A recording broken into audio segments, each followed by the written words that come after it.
काला जादू। अपने बेटे रिशु के माथे से टपकते हुए पसीने को देखकर सविता की हालत खराब हो गई। ऐसा आज पहली बार नहीं हुआ जब रिशु नींद से घबरा कर जागा है। हाय मेरा बच्चा, न जाने किसकी नजर लग गई है तुझे। जब से मेरे बच्चे ने 10वीं के एग्जाम में स्कूल टॉप किया है तब से रोज बुरे बुरे सपने आने लगे हैं। हाँ माँ, मैंने आज फिर से एक काले साए को देखा। वो यहीं मेरी आंखों के सामने खड़ा था। माँ मुझे बचा लो माँ। वो मुझसे कह रहा था कि मुझसे बदला लेगा। माँ कहीं ये प्रशांत। चुप कर, कैसी बात कर रहा है? दोबारा उसका नाम मत लेना। तुझे पता है ना, उस प्रशांत ने आत्महत्या कर ली, तो बार बार उसका नाम मत लिया कर। मम्मी, क्या सच में प्रशांत ने आत्महत्या की थी? चुप कर, बहुत सवाल पूछता है आजकल। और फिर रात के वक्त सविता के पूरे घर में एक अजीब सा काला धुआं छाने लगा। गहरी नींद में सोई सविता की जैसे ही आंख खुली उसका दम घुटने लगा।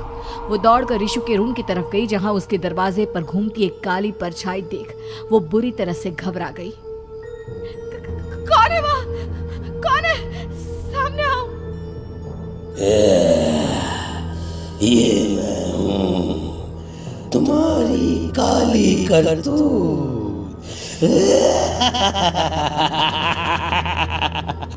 और अब मैं तुम्हारे बेटे को ले जाने आया हूँ। नहीं, मेरे बच्चे को छोड़ दो प्लीज। मेरे रिशु को कुछ मत करना। वो परछाई रिशु के कमरे में घुस जाती है। सविता भी उसके पीछे पीछे दौड़कर जाती है और देखती है कि अब वो साया साफ नजर आ रहा था। वो सर से पैर तक खून में सना हुआ था और उसके शरीर के सारे अंग कटे फटे हैं। क्या चाहिए तुम्हें? तुम जो बोलोगे मैं करूंगी, लेकिन मेरे रिशु को छोड़ दो। उस परछाई ने रिशु को गर्दन से पकड़कर दीवार के सहारे हवा में उछाल दिया। रिशु जोर जोर से चिल्लाने लगा। माँ बचाओ मुझे, बचा लो माँ। ये मुझे मार डालेगा। माँ मुझे बचा लो माँ। नहीं ऐसा मत करो। मुझे मार दो लेकिन मेरे बच्चे को छोड़ दो। मैं तुम्हारे आगे हाथ जोड़ती हूँ। वो परछाई रिशु को जमीन पर गिरा देती है और अचानक वहां से गायब हो जाती है। रिशु, मेरा बच्चा, तू ठीक तो है ना? कुछ बोल बेटा, क्या हुआ है तुझे? मैं ठीक हूँ माँ। क्या हुआ था यहाँ पर? कुछ नहीं बेटा, कुछ नहीं। तू परेशान मत हो। हम कल ही गांव के बाहर जो तांत्रिक महाराज रहते हैं उनके पास चलेंगे। ठीक है माँ, हम जल्द ही उनके पास चलेंगे। मुझे बहुत डर लग रहा है माँ। ये बार बार मुझे डरावने सपने आना, ये सब हमारे साथ क्यों हो रहा है माँ? अगले दिन सविता अपने बेटे रिशु को लेकर गांव के बाहर तांत्रिक के पास जाती है। जिस जगह पर तांत्रिक रहा करता था वो जगह बहुत डरावनी थी। चारों तरफ कंकाल और खूब भूतियां नजर आ रही थी। गांव से दूर वीराने में उस जगह पर जोर से आंधी चल रही थी। रिशु ने डर कर अपनी माँ का हाथ पकड़ लिया। माँ मुझे बहुत डर लग रहा है। ये कैसी जगह है? देख बेटा, हमारे साथ जो कुछ भी हो रहा है उसका इलाज सिर्फ और सिर्फ ये तांत्रिक महाराज ही बता सकते हैं। अब यही है जो हमें प्रॉब्लम से बाहर निकाल सकते हैं।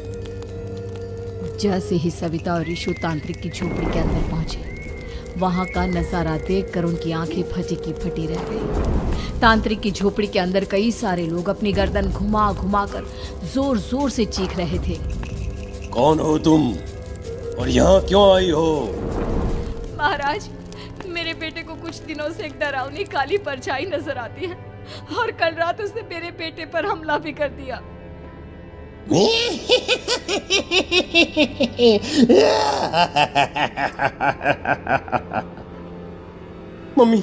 मम्मी हमें यहाँ से चलना चाहिए।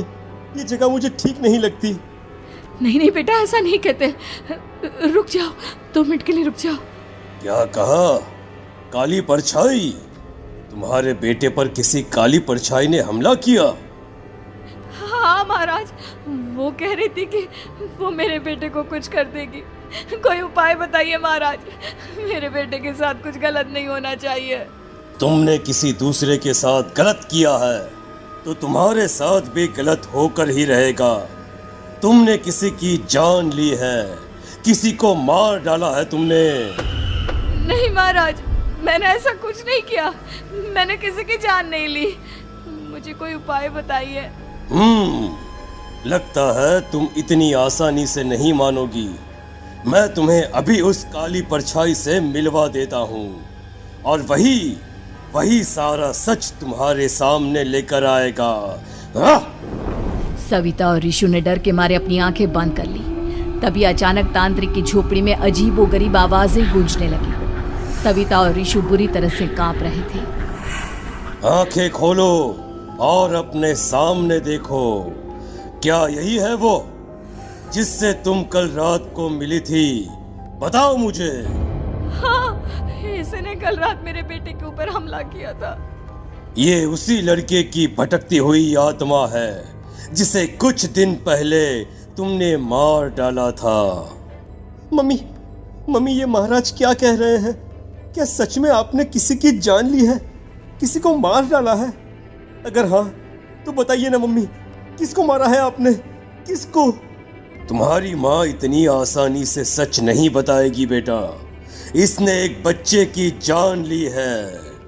कहीं उसका नाम प्रशांत तो नहीं महाराज? वो मेरा दोस्त है, मेरा मतलब मेरा पड़ोसी है। सही पहचाना।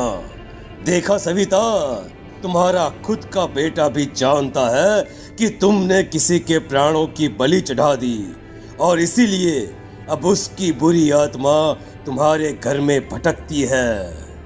मुझे माफ कर दीजिए महाराज, मुझसे बहुत बड़ी गलती हो गई। प्रशांत हमारे पड़ोसी का बेटा था। हर बार उसके नंबर मेरे बेटे से ज्यादा आते थे और इसलिए मैंने उसके कमरे के बाहर काला जादू किया था, पर मुझे नहीं पता था कि वो मर जाएगा। तुम्हारे उसी काले जादू वाली गुड़िया के अंदर एक बुरी आत्मा थी जिसने उस बच्चे के दिमाग पर बुरा असर कर दिया और उसी की वजह से उस लड़के ने अपनी बालकनी से कूदकर आत्महत्या कर ली। इसकी वजह सिर्फ और सिर्फ तुम हो, तुम। नहीं महाराज, जो कुछ भी हुआ मुझे नहीं पता था कि प्रशांत अपनी जान दे देगा। प्रशांत की आत्मा इस वक्त तुम्हारे सामने खड़ी है, हमसे बात करना चाहती है। बोलो क्या कहना चाहते हो? मैं जीना चाहता था, बड़ा होकर कुछ बनना चाहता था। आपके बेटे से मुझे कोई परेशानी नहीं थी। अरे वो तो मेरा अच्छा दोस्त था। मुझे माफ कर दो बेटा, मुझसे बहुत बड़ी गलती हो गई, मुझे माफ कर दो। माफ करने से मुझे वापस जिंदगी नहीं मिल जाएगी। मेरे माँ बाप आज भी मेरे लिए रोते हैं। आपने मेरे साथ बहुत गलत किया है, बहुत गलत। और तभी अचानक प्रशांत की आत्मा वहां से गायब हो जाती है। सविता जोर जोर से रोने लगती है। सुन लिया तुमने? ये तुम्हारे अपने ही किए हुए पाप हैं जो इस तरह से तुम्हारे सामने आ रहे हैं। माँ, ये आपने अच्छा नहीं किया। सिर्फ 10th बोर्ड के एग्जाम में मैं टॉप कर पाऊँ इसलिए आपने मेरे दोस्त के ऊपर काला जादू कर दिया। नहीं मम्मी, नहीं, अब हम कभी खुश नहीं रह पाएंगे, कभी नहीं। मेरे दोस्त की आत्मा को कभी शांति नहीं मिलेगी मम्मी, कभी नहीं। लेकिन मैंने जो कुछ भी किया सिर्फ तुम्हारे लिए किया। वो लड़का हमेशा फर्स्ट पोजीशन पर आ जाता था और इस वजह से हमेशा तुम्हारे मार्क्स कम पड़ते थे।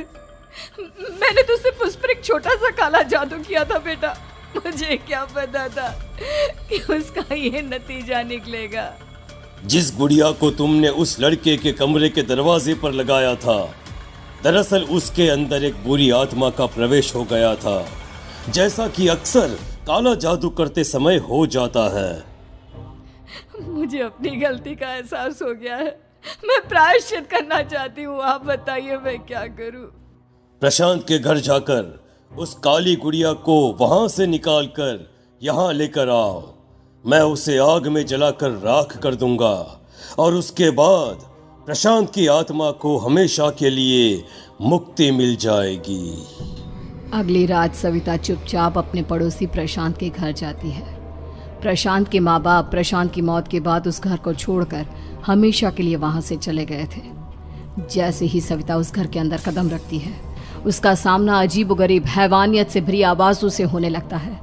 ऐसा लग रहा था जैसे कोई बुरी तरह से चीख रहा हो। सविता जैसे ही प्रशांत के कमरे के बाहर पहुंचती है, वहां पर लटकी हुई गुड़िया के शरीर से खून टपकने लगता है। ये क्या हो रहा है? इस गुड़िया के शरीर से खून क्यों टपक रहा है? सविता हिम्मत करते हुए उस गुड़िया को वहां से उतारने की कोशिश करती है, लेकिन तभी अचानक से बहुत भयानक दिखने वाली औरत उसकी आंखों के सामने आकर खड़ी हो जाती है। मैं यहाँ से कहीं नहीं जाऊंगी, और अगर तूने मुझे यहाँ से हटाने की कोशिश की तो मार डालूंगी मैं तुझे। नहीं नहीं, मुझे तुम्हें यहाँ से ले जाना ही होगा, नहीं तो मेरा बेटा, उसकी जान को खतरा है। मैं तुम्हें नहीं छोड़ सकती। अगर तुम्हारे अंदर हिम्मत है तो मुझे इस घर से बाहर ले जाकर दिखाओ। और ऐसा कहकर वो औरत सविता के ऊपर हमला कर देती है और उसे हवा में उछाल उछाल कर जमीन पर पटकती है। लेकिन तभी अचानक मौका देखकर सविता अपने हाथ में ली हुई सुई उसके हाथ में चुभो देती है। हाथ में सुई लगते ही वो औरत जमीन पर तड़पने लगती है। ये क्या किया तूने? ये क्या कर दिया? तुझे ऐसा नहीं करना चाहिए था। तांत्रिक ने मुझे कहा था कि तुझसे जीतने का सिर्फ यही एक तरीका है जिससे मैं अपने पापों का प्रायश्चित कर सकती हूँ और अपने बेटे की जान बचा सकती हूँ। और उसके बाद वो डरावनी दिखने वाली औरत एक छोटी सी जादुई गुड़िया में तब्दील हो गई और सविता ने उसे ले जाकर तांत्रिक को दे दिया। तांत्रिक ने जादुई गुड़िया को आग के हवाले कर दिया।